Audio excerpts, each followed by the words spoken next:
Hello everyone, peace of Christ to all. In this video I will answer a sister. She asked me for some help and she is saying regarding some verses in the Quran proving that the Bible cannot be corrupted. But before I start, I want to ask the Christians why always we have and we do try to prove to Muslims that the Bible they are talking about is not corrupted. I want Christians to stop doing this. Simply, when a Muslim he say to you the gospel is corrupted, he's talking about the gospel of his God, not yours. Let us be smart and play the game of Muslims correctly. According to Islam, the Injil, which is the gospel, is sent by Allah. He is not talking about the gospel you have in your hand, because anyway, the gospel in your hand is not sent by Allah to you. Is that correct? So when a Muslim says to you, oh, the Injil, which means the gospel, is corrupted, say to him, yes, the gospel which sent by your God, Allah, is corrupted. This is a problem for them. It is not a problem for us. Because this is showing us that the God of Islam, according to them, who sent 124,000 prophets, all of them, they got beating. All of them, they got screwed. All of them, their books is corrupted. And Allah, supposedly, He want to protect only one book, which doesn't make sense. 124,000 prophet, Satan did beat them. And by the way, he is not beating the prophets, he is beating their God.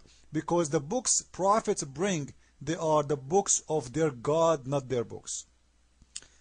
So, as you see in the screen, this is chapter 3, verse 48.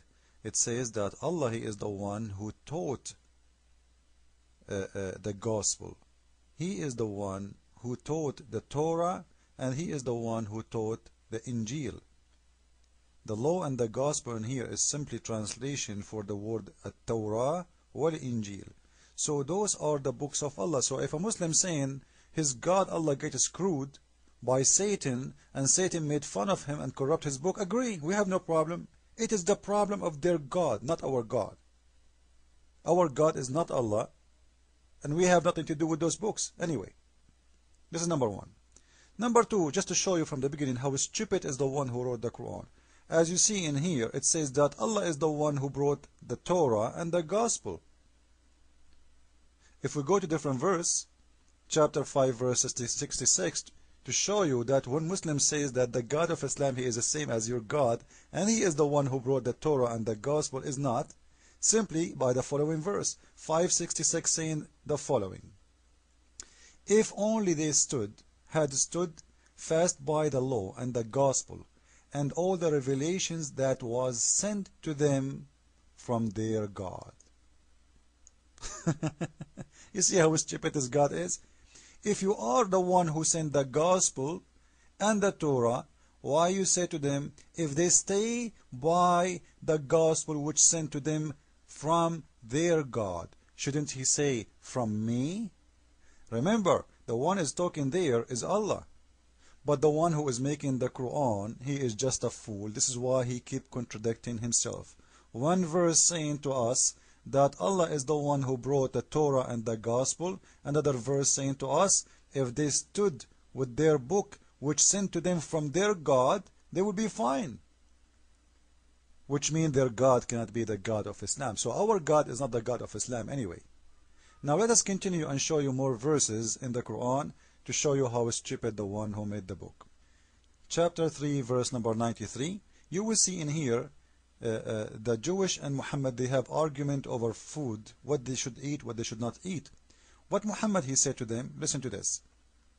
Say to them, this is Allah saying to Muhammad, this is Quran. Say to them, bring the Torah now. Now, do you see the word now? And recite it, so that the Torah of what you say became clear.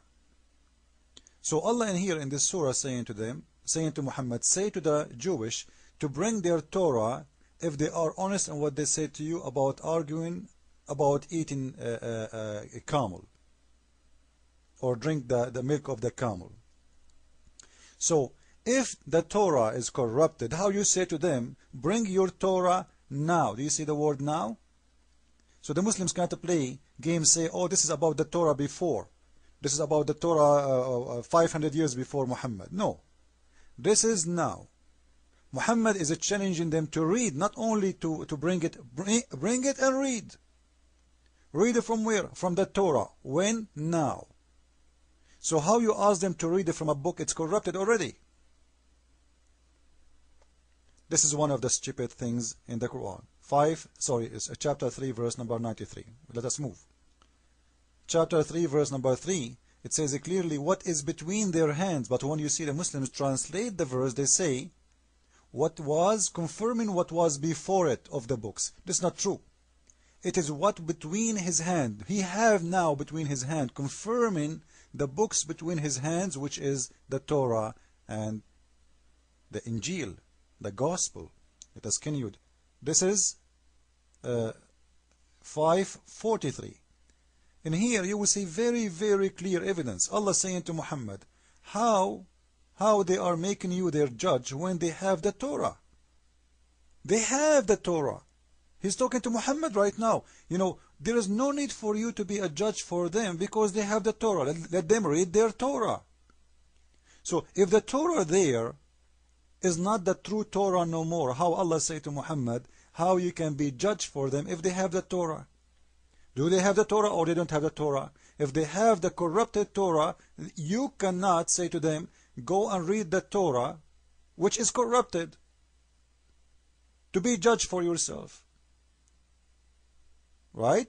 So he's asking them to read what is not corrupted, which was in the time of Muhammad exists. And this is why Allah is saying to him, why they are making you a judge, coming to you to question you. But simply in here, Muhammad, he have no answer. He didn't know what to say. So he said to them, oh, you know what? Go and read your Torah. Don't you have your Torah?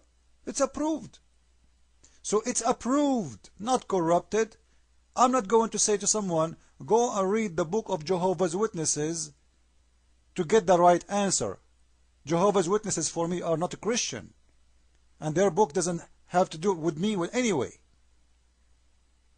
So when you say to them, go and read the book, to be a judge for yourself, to get the correct answer, it's mean you are approving their books which they have at that time. Let us continue. At the end, we will ask ourselves a very simple question. First, the Quran. When the Quran talk about corruption in those books, he's talking about what? You know, the Muslims, they have a problem. They are the same as their prophet. They do not know how to read. This is Surah 4, verse 46. Simply, what the Quran is saying to the Jewish and to the Christians, that those who change words, location, 446, of the Jew, there are those who displace words from their right places, which mean they are not adding words, they are displacing verses. Are you reading with me? So they are not, you know, corruption. Always people they try to defend. It is adding words to the book. In the Quran, it does not say that. The Quran says they are changing the location of words. That's all. Changing the location of words. Which mean, and by the way, not words by one word, it's words as sentences, which mean verses. Taking a verse from here, put it there. Now in here, if this is corruption, and you will see of the Jewish, which means some of them, not all of them. Some of them. And it's very funny that all of them today, they agree to corrupt their book. They agree to displace verses. Doesn't make sense. But if this is a corruption in the Quran, this is mean that the Quran is corrupted. Why? Simply, all of us, we knew that the first chapter in the Quran today is Al-Fatiha. So if we go to chapter number 1, we will see that it is Al-Fatiha. Al-Fatiha. When Al-Fatiha, it's not the first word or the first chapter was given to Muhammad. The first one, which is now today, 96, verse number 1, 2, 3, etc. So if a change in location of verses from the Quran will make corruption, the Quran is corrupted big time according to their book. Not much time left. If we go to chapter 5, verse number 3, we will see the God of Islam saying that today I completed my favor upon you, and I finished Islam and perfected Islam for you and accepted Islam as a religion. Islam was perfected and completed and finished before even the Quran was finished, because as you see, this is chapter 5 verse number 3, which means this verse was the last verse in the Quran. Muslims displaced the location of the verse and they played with the Quran and they put it in chapter 5 verse number 3, because this verse cannot belong to this. This day I perfected your religion for you, completed my favor upon you, and chosen Islam for you as a religion. The religion is completed. This was the last verse supposedly was given to Muhammad. Muslims played with their Quran, changed the location. So according to the verse saying that the one who changed this place verses, he corrupted his book, the Quran is corrupted according to their words. Christ is Lord, Islam is false. Ameen.